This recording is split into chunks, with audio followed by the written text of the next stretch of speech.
அனைவருக்கும் வணக்கம். இன்னைக்கு வந்துட்டு நம்ம உலகத்திலேயே சிறந்த டீ இந்த கதையை தான் பார்க்க போகிறோம். இது வந்து ரொம்ப குட்டி கதை, ஆனால் நமக்குள்ள வந்து ஒரு பெரிய மகிழ்ச்சியை ஏற்படுத்தக்கூடியதாக இருக்கும் அப்படின்னு நான் நம்புகிறேன். இது யார் எழுதுறது அப்படின்னா பத்மாவதி மேடம். அவங்க வந்து ஞானி சாருடைய ஒய்ஃப். அவங்க எழுதின கதை தான். இது வந்து நிறைய இடத்துல பேசப்பட்டிருக்குது, அவார்டு கூட போயிருக்கு இந்த கதை. உலகத்திலேயே சிறந்த டீ. ஒரு குட்டி பையன், அவன் பேர் வந்துட்டு அருண். காலையில் அலாரம் அடிக்குது. அலாரம் அடித்த உடனே அவன் வந்துட்டு புரண்டு படுக்கிறான். அவன் வந்துட்டு நினைக்கிறான், ஐயோ இன்னும் கொஞ்சம் தூக்கம் வருதே, நம்ம தூங்கலாம் அப்படின்னு சொல்லி நினைக்கும் போது அவங்க தாத்தா வந்து கரெக்டாக ஏஞ்சிக்கிறாரு. இவன் அதை கவனிச்சிட்டு திரும்பி படுக்கிறான். அவங்க தாத்தா ஏஞ்சிரு, கிளம்பு, வா போகலாம், பீச்சுக்கு போகலாம் அப்படின்னு சொல்லிட்டு கூப்பிடுறாரு. இப்போது அருண் வந்துட்டு தாத்தா தூக்கு கலக்கமாக இருக்குது தாத்தா அப்படின்னு சொல்லிட்டு சொல்கிறான். தூக்க கலக்குமா, அதெல்லாம் வந்து பீச்சுக்கு வா, நான் உனக்கு டீ வாங்கி தரேன், அந்த தூக்கம்லாம் போயிடும் அப்படின்னு சொல்லிட்டு சொல்கிறாரு. ஐயோ பீச்சில் டீயா, அந்த டீ எனக்கு வேணவே வேணாம் தாத்தா, நேற்றே குடிச்சிட்டு எனக்கு வாமிட் வர மாதிரி இருந்தது, அதை விட இங்கேயே வீட்லேயே நம்ம குடிச்சிட்டு போகலாமா அப்படின்னு சொல்லிட்டு சொல்கிறான். சரி சரி வா, அம்மா போட்டு வச்சிருக்காளா பார்ப்போம் அப்படின்னு சொல்லிட்டு ரெண்டு பேரும் ரெடி ஆகிட்டு ஹாலுக்கு வந்தால், ஹாலில் வந்துட்டு டேபிள் மேலே இருக்கிற கண்ணாடியை எடுக்கிறதுக்காக தாத்தா போகிறாரு. அங்கே பார்த்தா ஒரு ஃப்ளாஸ்க் வச்சு, அந்த ஃப்ளாஸ்க்கு கீழே வந்து ஒரு பேப்பர் இருக்குது. என்னென்னா அவங்க அம்மா எழுதி வச்சுருக்காங்க, அருணுடைய அம்மா, டீ இருக்குது, தாத்தாவும் நீயும் டீ குடிச்சிட்டு போங்க அப்படின்றது தான் அதில் இருந்த வாசகம். அது படித்த உடனே டீ எடுத்து அருண் வந்து தாத்தாக்கும் இவனுக்கும் 2 டம்ளரில் ஊற்றி குடிச்சிட்டு கிளம்பலாம் அப்படின்றப்போ தாத்தா வந்து சொல்கிறாரு, அருண் அந்த பேனாவை எடுத்துகிட்டு வா அப்படின்னு சொல்லிட்டு. ஆமாம், இந்த தாத்தாக்கு வேறு வேலையே இல்லை அப்படின்னு சொல்லிட்டு சலிச்சுக்கிட்டு என்ன பண்ணுறான், அருண் வந்து இந்த பேனா எடுத்துன்னு போய் தாத்தா கிட்டே கொடுக்குறான். அப்போ தாத்தா வந்துட்டு அந்த ஃப்ளாஸ்க்கு கீழே இருந்த அந்த பேப்பரில் எழுதுறாரு, பொண்ணு டீ பிரமாதம் அப்படின்னு சொல்லிட்டு எழுதி வச்சிடுறாரு. அருண் வந்து நினச்சிக்கிறான், இது என்ன தினமும் தான் இந்த டீயை கொடுக்குறாங்க, டெய்லியும் இவர் வந்து டீ பிரமாதம் டீ பிரமாதம் பொண்ணு டீ பிரமாதம்னு எழுதி வச்சுட்டு இருக்காரு அப்படின்னு சொல்லிட்டு இவன் அது ஒரு கேர்லெஸ்ஸாக கிளம்பிட்டு சரி வாங்க தாத்தா போகலாம் அப்படின்னு சொல்லிட்டு போகிறான். அங்கே போனால் அவன் பயங்கரமாக என்ஜாய் பண்ணுறான். தினம் தினம் இந்த கடலை பார்த்தா கூட நம்மளுக்கு ஏன் அதை சலிக்கவே மாட்டேங்குது. இந்த நீல வானத்தில் அந்த நெருப்பு பந்து மாதிரி இந்த சூரியன் அப்படியே மேலே எழுந்து வர்றது பார்க்குறதுக்கு எத்தனை கண் இருந்தாலும் போதாது போல இருக்கே. அந்த சூரியன் வர வர அந்த சூடு நம்ம உடம்பு மேலே படும்போது அப்படியே போய் அந்த கடல் தண்ணியில் நிற்கும் போது காலெல்லாம் முழங்கால் வரைக்கும் ஜில்லுன்னு இருக்கிற அந்த உணர்வு எவ்வளோ பிரமாதமாக இருக்குது. அப்படியே அங்கே இருக்கக்கூடிய கிளிஞ்சல்களை எல்லாம் பொறுக்கிக்கிட்டு வந்து ஒரு கோட்டை கட்டி அந்த கோட்டையில் அந்த கிளிஞ்சல்களை எல்லாம் வந்து டிசைன் பண்ணி அவன் வைக்கும்போது அருணுக்கு வந்துட்டு ரொம்ப மகிழ்ச்சியாக இருக்குது. இவன் இப்போ போனோடனே என்ன பண்ணுறான், கடற்கரையில் தாத்தா கிட்ட வாங்க தாத்தா நம்ம கோட்டை கட்டலாம் அப்படின்னு சொல்லிட்டு போகிறான். தாத்தாவும் இவனுமா சேர்ந்து ஒரு பெரிய மணலெல்லாம் வந்து சேர்த்து 4 பக்கமும் கோட்டையெல்லாம் கட்டி அவன் எடுத்துகிட்டு வந்த கிளிஞ்சல்களை எல்லாம் அதில் வந்து அலங்காரம் பண்ணி அப்படி சந்தோஷமாக இருக்கான். கொஞ்ச நேரம் கழித்து அவனுக்கு வந்துட்டு பசிக்கிற மாதிரி இருக்குது. எழுந்து நின்று தாத்தாவும் பேரனும் வந்து இருக்கிற மணல் எல்லாத்தையும் வந்து தட்டி விட்டுட்டு சொல்கிறான் அவன், தாத்தா எனக்கு ரொம்ப பசிக்கிற மாதிரி இருக்குது தாத்தா அப்படின்னு சொல்லிட்டு. சரி வாடா நம்ம என்ன போயிட்டு டிஃபன் வாங்கி தரட்டுமா அப்படின்னு தாத்தா கேட்கும்போது அருண் வந்து சொல்கிறான், இல்லை தாத்தா இந்த மண்ணெல்லாம் நம்ம விளையாடினதில் கையெல்லாம் ஆனது உடம்பெல்லாம் ஆனது ஒரே நசன்னு இருக்குது, வீட்டுக்கு போனோடனே குளிக்கணும் தாத்தா, அப்புறமா தான் சாப்பிட்ணும், வேணும்னா நம்ம பிஸ்கெட் வாங்கிக்கலாமா அப்படின்னு சொல்லி கேட்குறான்.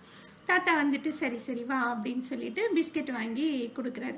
இப்போ இவன் வந்துட்டு டீ வந்து அவனுக்கு கடற்கரையில் விற்கிற அந்த டீ வந்து பிடிக்கலன்னு சொன்னோடனே தாத்தா பிஸ்கெட் வாங்கிட்டு, டீ தான் நீ தான் குடிக்க மாட்டேன், இப்போ எப்படி நீ இதை சாப்பிடுவ அப்படின்னோடனே, நம்ம வீட்டுக்கு போய் டீ போட்டு அம்மா போட்டு வச்சுருப்பாங்க, அதை வச்சு நம்ம இந்த பிஸ்கெட் சாப்பிட்லாம் அப்படின்னு சொல்லிட்டு 2 பேருமா வராங்க.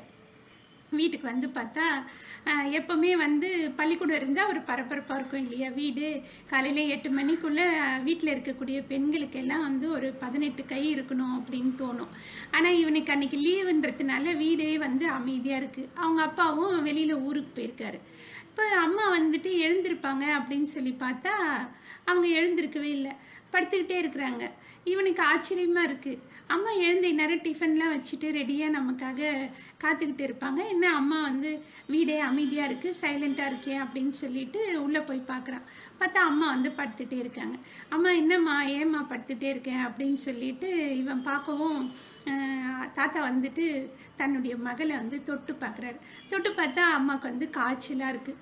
தாத்தா சொல்கிறார், டேய் அம்மாவுக்கு வந்து காய்ச்சலாக இருக்குடா அப்படின்னு சொல்லிட்டு, சரி மாத்திரை எடுத்துகிட்டு வரலாமா, டீ வந்து போட்டால் அம்மாவுக்கு வந்து டீயோட மாத்திரை கொடுக்கலாமே அப்படின்னு சொல்லிட்டு அருண் சொல்லவும், எனக்கு டீ போட தெரியாதே அப்படின்னு தாத்தா சொல்கிறாரு.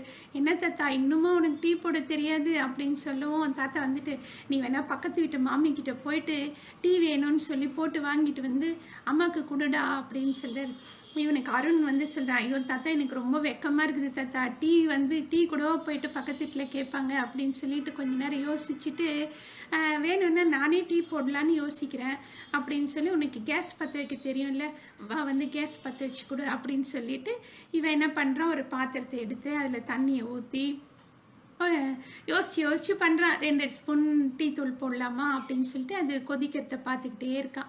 அப்புறம் என்ன பண்ணுவாங்க அம்மா, இவன் பார்த்ததெல்லாம் யோசிக்கிறான். சரி டீ தூள் போட்டு டீ கொதிச்ச உடனே அம்மா வந்து பாலை தனியாக தானே கலந்து வைப்பாங்க, அப்போ நம்ம பாலை தனியாக காய்ச்சணும் அப்படின்னு சொல்லிட்டு பாலை எடுத்து தனியாக காய்ச்சிறான்.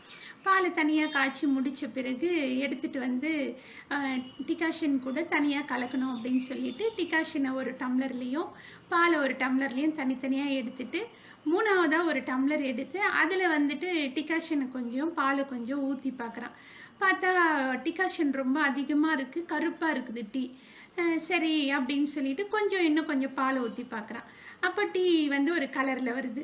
இப்போ இதுக்கு எவ்வளோ சர்க்கரை போடுறது அப்படின்னு சொல்லி யோசனை பண்ணுறான். அப்போ வந்து தாத்தா சொல்கிறாரு, சர்க்கரை நான் போடுறேன் அப்படின்னு சொல்லிட்டு சர்க்கரை டப்பாவை எடுத்து தாத்தா வந்து அந்த டீக்கு கொஞ்சமாக சர்க்கரை போட்டு அதுக்கப்புறமா அதை மிக்ஸ் பண்ணி எடுத்துகிட்டு வந்து அம்மா கிட்ட கொடுத்து அருண் வந்து சொல்கிறான், அம்மா இந்த டீயை குடிச்சிட்டு இந்த மாத்திரையை போடுமா, உனக்கு ஜுரம் சரியாயிடும் அப்படின்னு சொல்லவும் அம்மா வந்துட்டு ரொம்ப வந்து இது கடை டீயா அப்படின்னு சொல்லி கேட்குறாங்க.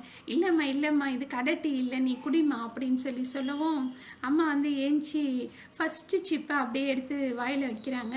வச்சுட்டு பார்த்தா அவங்க முகம் எப்படி இருக்குது, அதை குடித்தோடனே அவங்க முகம் எப்படிலாம் மாறுது அப்படின்னு சொல்லி பார்க்குறதுக்கு அருண் வந்து அவங்க முகத்தையே பார்த்துக்கிட்டு இருக்கான். அவங்க எந்த ரியாக்ஷனும் இல்லாமல் அப்படியே சிப் பண்ணி குடிச்சிட்டே இருக்கிறாங்க.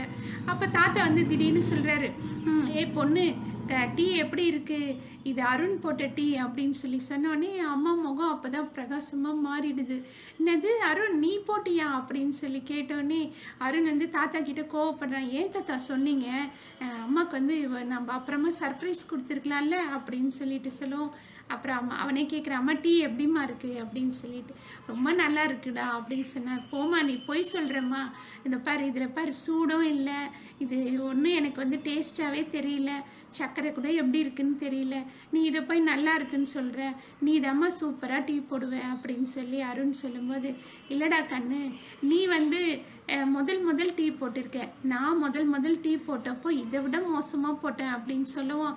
அப்போ ஏன் டீ மோசமாக இருக்குன்னு தானே நீ சொல்கிற அப்படின்னு அருண் கேட்கும்போது, அப்படி சொல்லலை கண்ணு, போட போட சரியாயிடும் அப்படின்னு சொல்லிட்டு அவங்க அம்மா சொல்லிட்டு, உலகத்திலேயே வந்து நல்ல டீ வந்து நீ முதல்ல எனக்காக போட்டு கொடுத்த பத்தியா, இந்த டீ தான் அப்படின்னு சொல்லிட்டு அவங்க ரொம்ப சந்தோஷமாக குடிக்கவும், அப்போ தான் வந்து அருண் வந்து ஒருத்தருக்கு வந்து அந்த பாராட்டி எவ்வளோ முக்கியமான விஷயம் அப்படின்றது அவனுக்கு தெரியுது.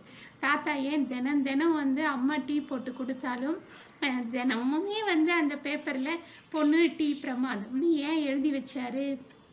அப்போது அது மாதிரி ஒரு பாராட்டை வந்து நம்ம விரும்பும்போது தான் அப்போ அம்மாவுக்கும் அது எவ்வளோ சந்தோஷத்தை கொடுத்துருக்கோம் அப்படின்னு சொல்லிட்டு அவன் ஃபீல் பண்ணுறான். இந்த கதை வந்து ஒரு சிறந்த கதையாக தேர்ந்தெடுக்கப்பட்ட ஒரு கதை. உங்களுக்கெல்லாம் பிடிச்சிருக்கோன்னு நினைக்கிறேன். நன்றி.